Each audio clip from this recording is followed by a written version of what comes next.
Eu passei aí, há algum tempo eu venho, então uma introduçãozinha,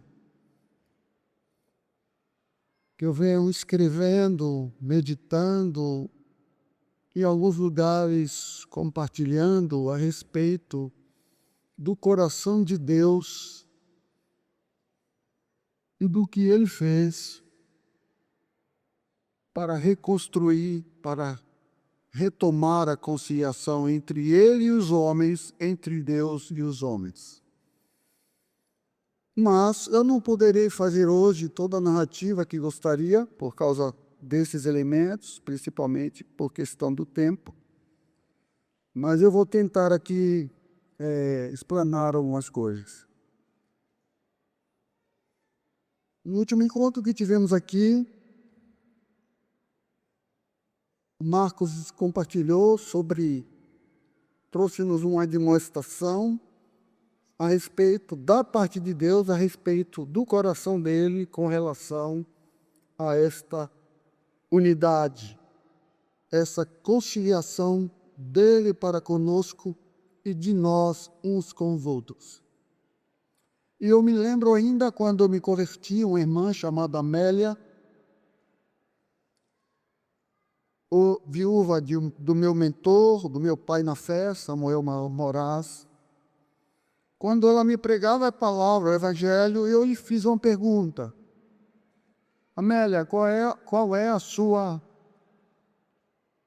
denominação? E a resposta dela impactou-me muito. Ela me respondeu: nós não temos uma denominação. Nós não denominamos porque não cremos que a igreja deveria ser dividida. Se colocarmos um nome, seríamos e estaríamos reconhecendo uma divisão e aprovando essa divisão. Isto me impactou. Ao me converter, eu encontrei uma igreja que orava pela unidade da igreja, que era respaldando exatamente a resposta dela. Eu vivi em um tempo em que orar pela unidade da igreja era princípio fundamental para todo discípulo. E por que orávamos? Queria citar aqui 5 motivos pelos quais nós orávamos ardentemente por essa unidade da igreja. Primeiro, porque o Senhor morreu por essa unidade. Segundo, porque o Senhor orou por essa unidade. Terceiro, porque os apóstolos seguiram orando por esta unidade. Quarto, por vermos que essa divisão é uma distorção. Não faz parte dos planos de Deus, nunca esteve em seu coração. E quinto, por crermos que mesmo fazendo parte desta divisão, não concordamos com ela e reconhecemos, sim, que carregamos este colar de vergonha. Diante destas circunstâncias e vivendo as realidades que estamos vivendo hoje, eu escrevi esta carta. Um princípio, fiz um bilhete para ler no encontro de discipuladores, mas pediram para que eu pudesse partilhar com vocês. Eu aproveitei e fiz uma carta, mas não se preocupem, ela não é do tamanho das cartas de Paulo. Ia ser um pouquinho maior do que a de Judas, mas vai ser a carta do Paulo a Filemon, viu? Bem curtinho. Tem alguns textos que eu vou citar aqui, uns eu vou ler, outros não, vocês não vão precisar acompanhar, porque não teríamos tempo para. Gostaria de começar com Provérbios 6, 16 a 19, um texto que sempre, desde que eu o conheci, ele veio fazer parte da minha vida.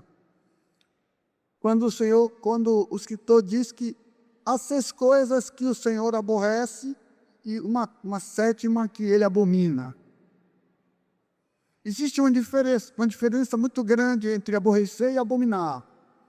Aborrecer significa desgostar, ter aversão, reprovar. Abominar significa repelir com horror, detestar, não suportar.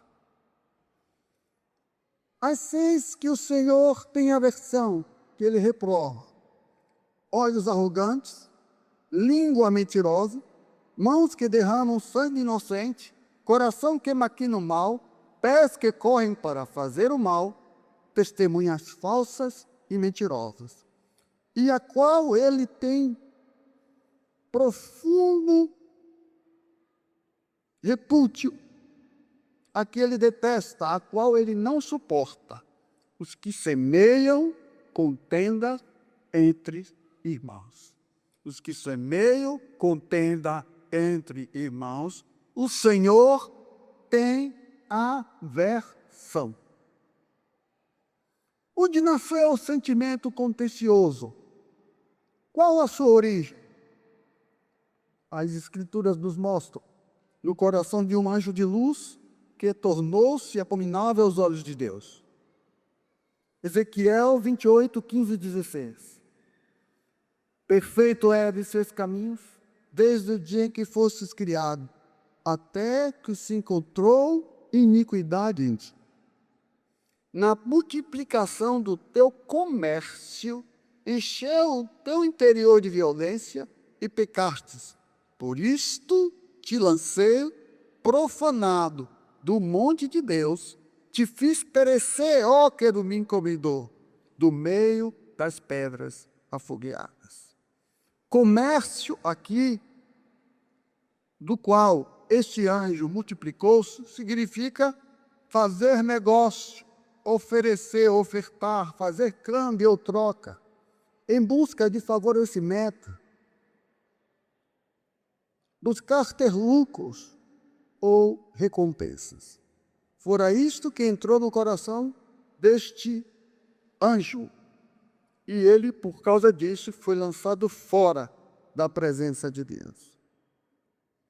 Quando este pecado entrou no coração dos homens, por intermédio de Adão, que ofereceu seu coração ao engano, trouxe consigo esse sentimento avassalador, diabólico e destrutivo. Por que avassalador? O seu poder é imensurável, é forte e poderoso. Por que diabólico? Pois de lá meio. Por que destrutivo? Porque por onde ele passa, só produz destruição. Jesus falou isso em João 10,10. Ele veio para matar, roubar e destruir. E o que Deus fez? Deus agiu. Isaías profetizou a respeito desta ação de Deus para reconstruir essa desgraça. Isaías 9,6. Porque o menino se nasceu, um filho se nos deu, e o principado estava sobre os seus ombros, e será chamado Maravilhoso, Conselheiro, Deus Forte, Pai da Eternidade e Príncipe da Paz.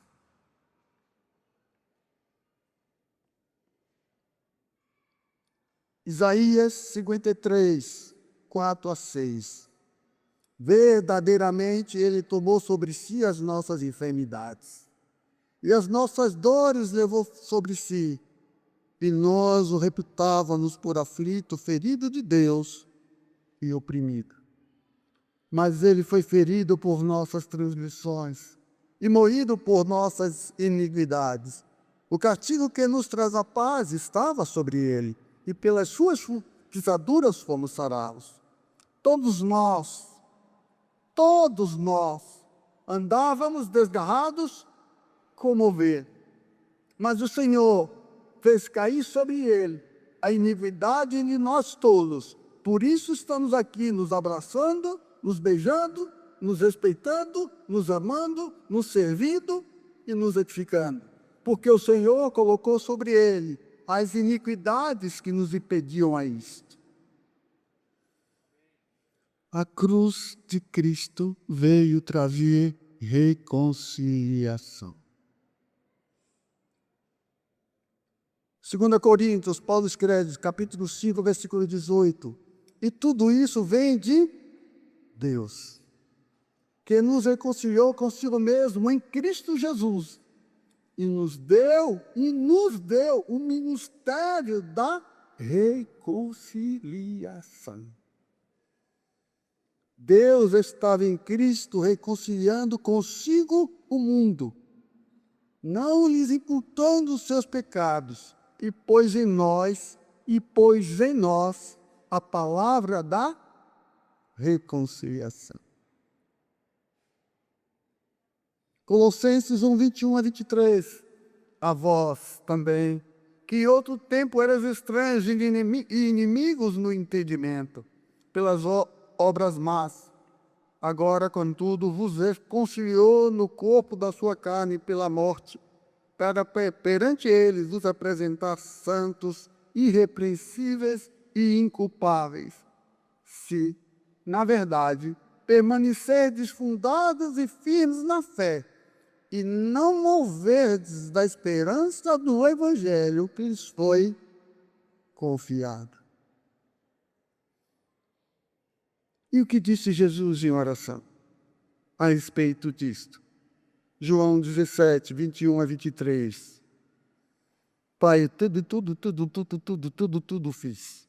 Tudo, para que todos sejam um. Como tu, ó Pai, o és em mim. Não é de qualquer forma, é como tu és em mim, e eu em ti, que eles também sejam um em nós, para que o mundo creia que tu enviastes a mim. Eu dei-lhes a glória que me destes, eu dei uma glória a eles, e tinha uma finalidade, para que eles fossem um. Foi para isso que ele nos deu esta glória, como nós somos um. Eu neles e tu em mim, para que sejam perfeitos em quê? Em unidade, para que o mundo creia que tu me enviastes, e eu os tenho amado, como também tu amas a nós.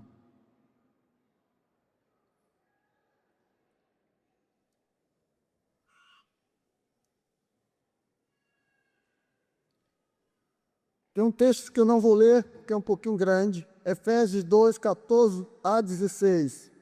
Começa dizendo assim: pois ele é a nossa paz, a qual de ambos os povos fez um, e destruiu a parede de separação que estava no meio, desfazendo em sua carne a lei dos mandamentos, que consistia em ordenanças, para criar em si mesmo os dois povos, um novo homem, trazendo a paz.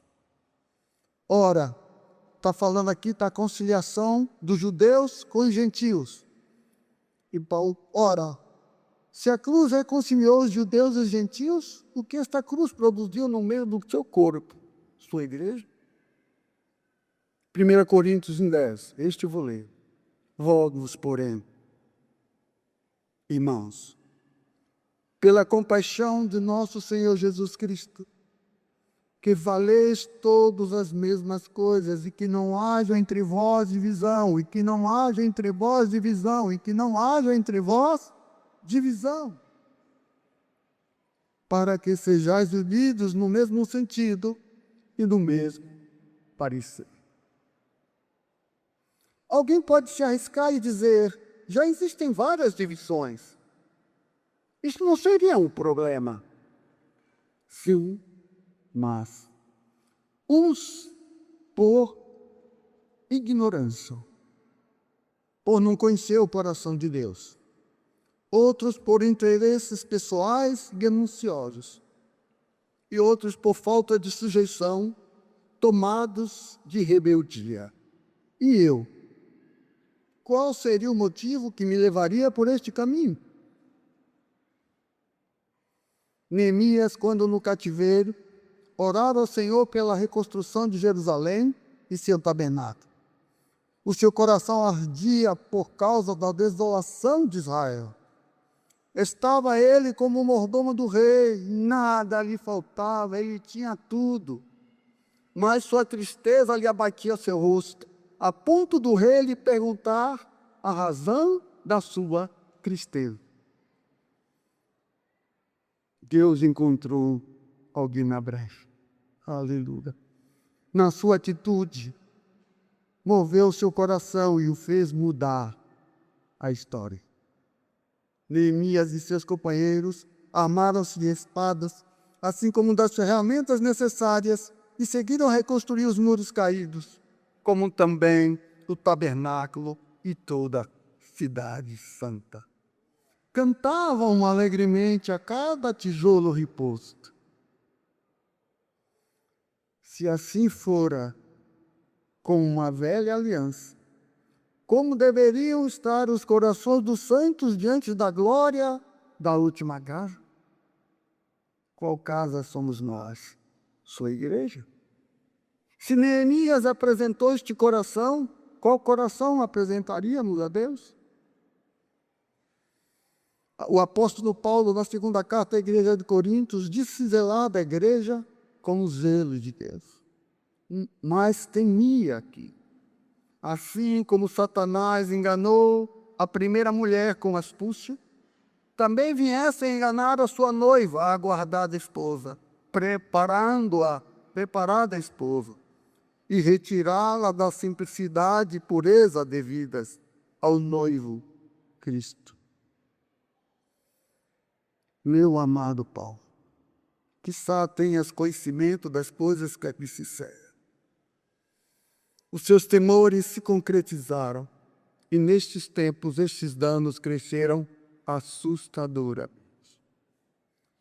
A amada igreja perdeu sua glória. Seus muros estão caídos. Sua luz está ofuscada e o seu sal tornou-se insípido. Mas, amado Pai, o Espírito do Senhor continua a mover-se poderosamente. Agora mesmo estou diante de homens, mulheres, jovens e anciãos, e isto é uma pequena amostra dos que creram que o Senhor Redentor vive e sua palavra é fiel, e seguem crendo que a glória da última casa será maior do que a primeira, e aguardam com expectativa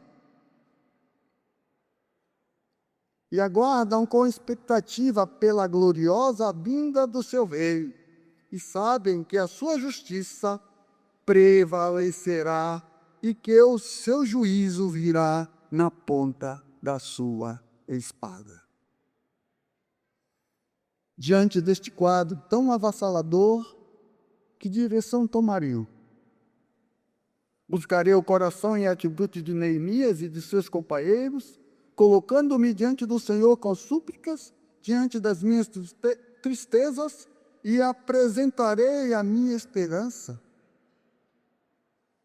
Ou irei atirar pedras sobre os escombros já existentes? Em um corpo já mutilado, causando maiores danos, deixando as minhas digitais nessas ruínas, provocando ainda mais desolação. Irmãos, jovens comprometidos, assim como os que se já uniram em matrimônio, e eu sei que de entre tantas vocês escolheram a mais bonita. Como iriam reagir se alguém entrasse em sua casa, desonrasse, vilipendiasse, destratasse e ofendesse sua esposa? Iriam considerar algo natural e sem importância? Se assim eu fosse, não estariam amando-a como Cristo amou a igreja. Ou do contrário, se indignariam profundamente. E isso seria justo. Ora, como podemos esperar menos do Senhor? Lembremos de que quando entrava em Jerusalém e encontrou os mercadores à porta do templo, Jesus armou-se de um açoite e saiu dando em todos eles, chamando-os de mercenários e malfeitores, por estarem vilipendiando a casa do seu pai. Quanto maior zelo terá pelo tabernáculo que ele mesmo construiu, com seu sangue, com sua cruz, com a sua morte e com sua ressurreição? Agora você armará mais de um açoite, mas sim de uma espada de fogo. Se os que se dizem cristãos estão abandonando os princípios do matrimônio, da santificação, da verdade e da justiça, também farei. Não irei imitar os que se desviam para longe de Deus, dos que esqueceram da palavra da reconciliação, do caminho da paz. Produzir divisão é desprezar a obra redentora de Cristo na cruz. Produzir divisão é desprezar a obra redentora de Cristo na cruz.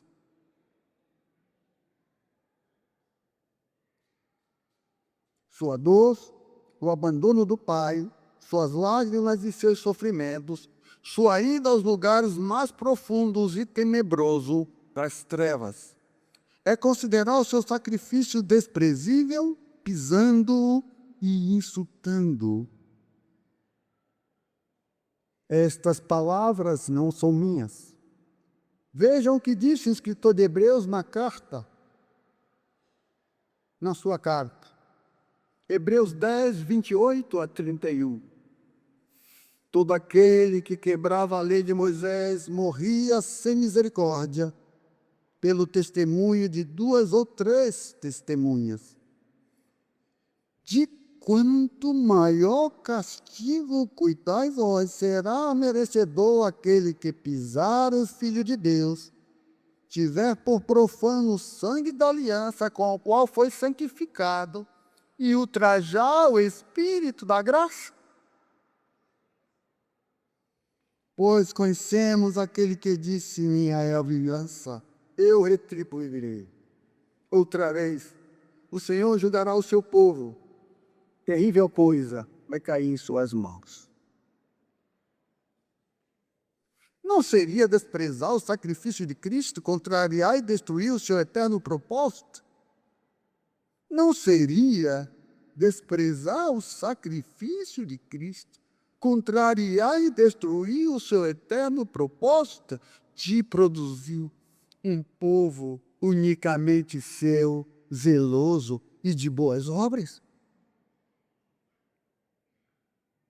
Causando divisões? 1 Coríntios capítulo 12, versículo 12 e 13. Porque assim como o corpo é um e tem muitos membros, em todos os membros parte deste corpo, sendo muitos, são um só corpo. Assim também é Cristo. Alguém consegue partir Cristo?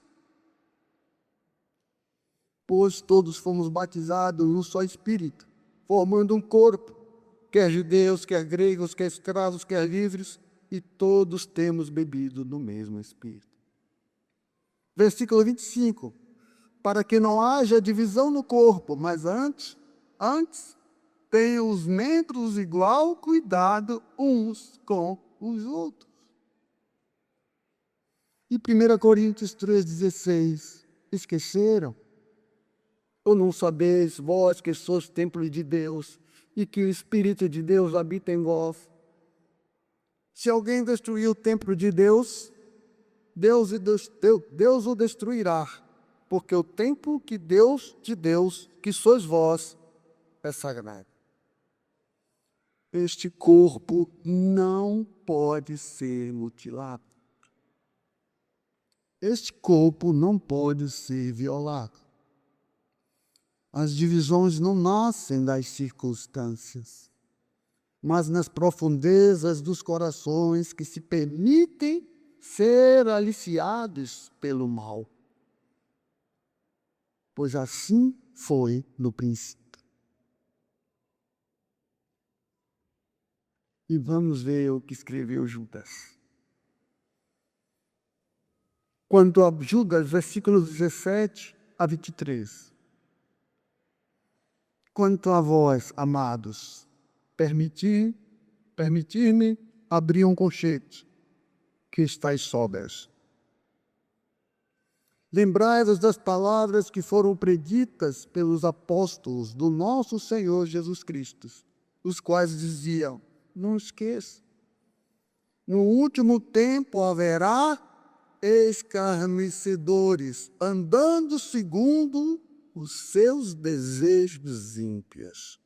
E o apóstolo Pedro não faz rodeio e diz: quem são esses escarnecedores? Onde eles estão? São estes os que causam divisões. Os que produzem divisões. São sensuais. Sensuais aqui quer dizer carregam paixões ilícitas. E não têm o Espírito. E vós que estáis edificados, porém, amados, na vossa santíssima fé, orando no Espírito Santo, conservai-vos no amor de Deus, separando a misericórdia de nosso Senhor Jesus Cristo para a vida eterna. Esperando a misericórdia de nosso Senhor Jesus Cristo para a vida eterna. No segmento, no versículo seguinte, o apóstolo vai dar duas orientações a este respeito. Ele diz na primeira: apiedai-vos de alguns que estão na dúvida. Esses são os que estão sem saber para que lado vai. Salvai-os. De que forma? Arrebatando-os do fogo. E quanto a outros, não são estes outros? Os que já foram. Tende misericórdia em temor, detestando a roupa manchada pela carne. Quem escreveu isto não fui eu. Acautelai-vos, irmãos, os que pregam o evangelho da reconciliação, mas colocaram os seus pés nos caminhos das divisões. Guardemos os nossos corações em temor, lembrando-nos sempre de que bem-aventurados são os pacificadores, pois estes, somente estes, unicamente estes, serão chamados filhos de Deus. Mateus 5:9. Ora, se assim serão chamados os pacificadores, por que não me serão chamados os contenciosos? Não coloquemos os nossos pés em lugares que o Senhor não colocou. Não sigamos por caminhos que Ele não passou. Não pensemos no que Ele não pensou.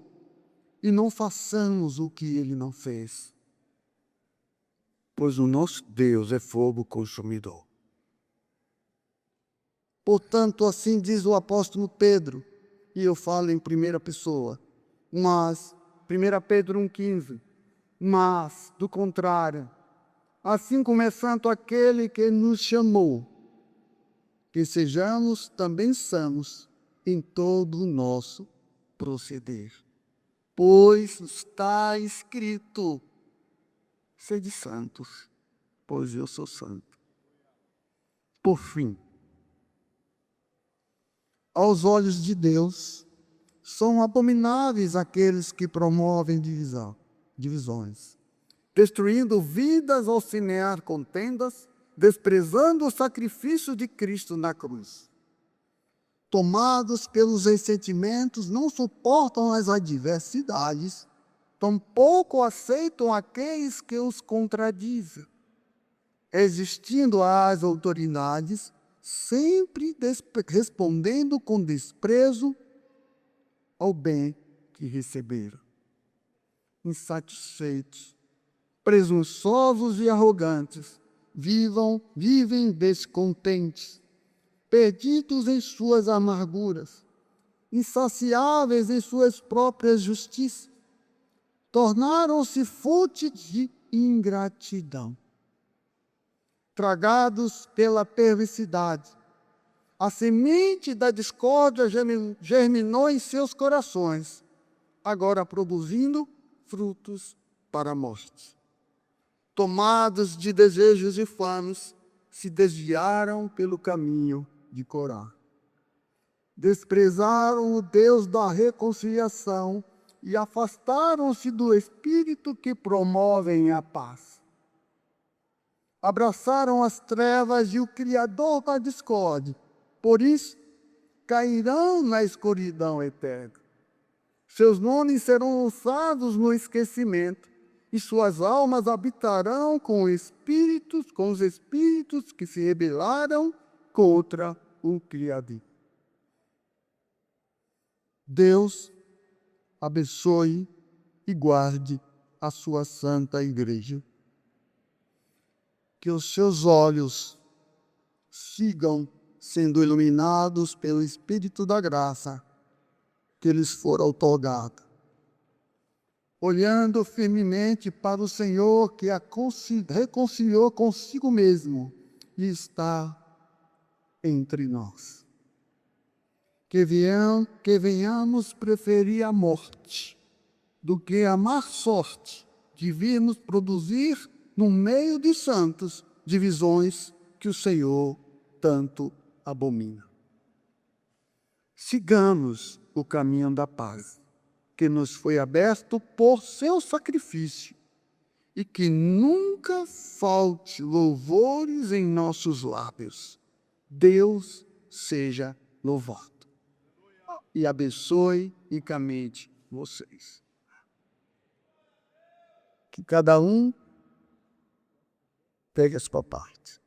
Que eu tenho pego ali. Deus abençoe.